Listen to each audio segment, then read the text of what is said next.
ایک یہودی عورت کعبہ کو دیکھ کر دل کی دنیا بدل کے اسلام قبول کرنا، ایک سچی اور حقیقتاً واقعہ۔ آئیے سنتے اس واقعہ کو جس سے عبرت حاصل کر سکے۔ ایک عورت ہے جو پہلے یہود مذہب سے تعلق رکھتے تھے اور اب مسلمان ہو چکی ہے۔ وہ بڑے پکے مسلمان ہے۔ اس کی سب سے بڑی خوبی یہ ہے کہ وہ بہت خشوع اور خضوع کے ساتھ نماز پڑھتی ہے۔ جب وہ نماز پڑھتی ہے تو اس میں ڈوب جاتی ہے۔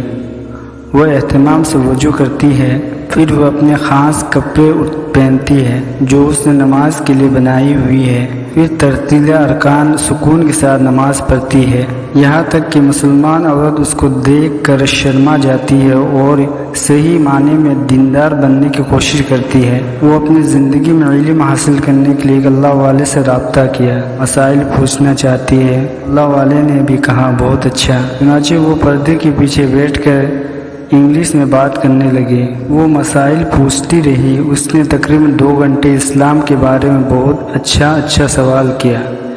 واقعی اس کے دل میں علم حاصل کرنے کی طلب تھی۔ بات چیت کے دوران میں نے اس سے پوچھا کہ وہ کون سا لمحہ تھا جب آپ کے دل کی دنیا بدل دی اور آپ مسلمان بن گئے۔ وہ کہنے لگی کہ میری خاوند کی جدہ میں نوکری تھی۔ اس سے پہلے ہم دونوں امریکہ میں ایک دفتر میں کام کرتے تھے۔ دفتر والے نے کہا کہ ہم نے جدہ میں ایک نیا دفتر کھولے ہیں، اگر کوئی وہاں جانا چاہے تو ہم تنخواہ اور سہولیت بھی زیادہ دیں گے اور انہیں ایک اور ملک دیکھنے کی موقع بھی مل جائے گا۔ ہم دونوں میاں بھی تیار ہو گئے تو اس طرح ہم جدہ پہنچ گئے۔ میں یہود مذہب سے تعلق رکھتی تھی اور وہ عیسائی مذہب سے تعلق رکھتے تھے۔ وہاں میں کچھ لوگوں کو دیکھتی کہ وہ سفید لباس پہن کر کہاں جا رہے ہوتے ہیں، کبھی کاروں میں کبھی بسوں میں۔ میں حیران ہوتی کہ یہ لوگ کہاں جاتے ہیں۔ میں ان کے بارے میں اپنے خاوند سے پوچھتی۔ وہ کہتے کہ یہ مسلمان کا کعبہ ہے، یہ وہاں جاتے ہیں۔ ایک مرتبہ میرے دل میں طرب پیدا ہوئی کہ ہم مسلمانوں کی کعبہ کو جا کر کیوں نہیں دیکھتے۔ وہ کہنے لگے کہ وہاں غیر مسلم نہیں جا سکتے۔ میں نے کہا اگر ہم نہیں جا سکتے تو کم سے کم کوشش تو کر سکتے ہیں، ممکن ہے کہ اللہ تعالی ہمیں موقع دے دے۔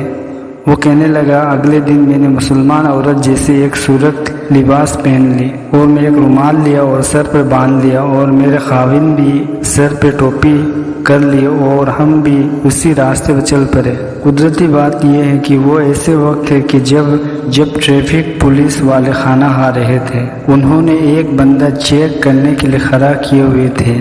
ٹریفک زیادہ تھے اور چیک کرنے والا بھی ایک آدمی تھے۔ وقت بھی رات کا تھا، لہٰذا وہ دور سے ہی سب کو جانے کا اشارہ کر رہا تھا۔ اس طرح ہم اس ٹریفک سے آگے نکل گئے اور مکہ مکرمہ پہنچ گئے۔ ہم لوگوں نے پوچھا کہ مسلمانوں کا کعبہ کہاں ہے؟ انہوں نے کعبہ کی طرف اشارہ کرتے ہوئے کہا یہاں ہے۔ چنانچہ ہم حرم میں داخل ہو گئے۔ ہم چلتے چلتے جب طواف میں پہنچے تو ہم نے بیت اللہ شریف پر نظر ڈالی۔ ہمیں وہاں اتنی برکت، اتنی رحمت اور اتنے انوارات نظر آئے کہ ہم دونوں کی نگاہ وہاں ٹکے رہی۔ میں بھی رونے لگا، میرے خاوند بھی رونے لگے۔ کچھ دیر تک ہم وہاں کھڑے روتے رہے۔ دل کی دنیا بدل چکی تھی۔ آخر ہم نے ایک دوسرے کی طرف دیکھا تو اس نے مجھ سے تمہیں اس جگہ کی حقیقت ملی، اور میں نے اس سے پوچھا کہ کیا تمہیں حقیقت ملی ہے؟ تو ہم دونوں نے کہا ہاں حقیقت ملی ہے۔ چنانچہ اسی لمحے ہم نے کلمہ پڑھ کر مسلمان ہو گئے۔ ہمیں کسی مسلمان نے نہیں کہا کہ تم مسلمان ہو جاؤ، بلکہ ہم اللہ کے گھر میں مسلمان بنے ہیں۔ سبحان اللہ، دنیا میں ایسے لوگ بھی موجود ہیں جن کو صرف بیت اللہ شریف کو دیکھنے سے ایمان کی دولت نصیب ہو جاتے ہیں۔ اگر ایک عیسائی اور ایک یہودی اللہ کے گھر کو دیکھ کے اگر ایمان لا سکتا تو ایمان والے کی کتنی فضیلت اللہ نے رکھا۔ اس لیے اللہ ہم سب کو اپنے گھر کا دیدار نصیب فرمائے اور دعا کرے کہ یہ پورے ایمان والے اللہ کے گھر کی دیدار نصیب ہو۔ اس کے لیے دعا کرے اور اس واقعے سے عبرت حاصل کرے تاکہ ہمیں بھی اللہ کے گھر میں دیدار کرنے کے لیے قبول فرمائے۔ اس کے لیے اس واقعے کو دوسرے تک پہنچائے تاکہ لوگ بھی اس سے عبرت حاصل کر سکے، تاکہ ان کے دلوں میں بھی کعبہ شریف کو دیکھنے کی جذبہ پیدا ہو اور اللہ کے گھر کا دیدار کرنے کی نصیب ہو۔ اس کے لیے ویڈیو پسند آئے تو لائک اور شیئر کمنٹ کیجیے۔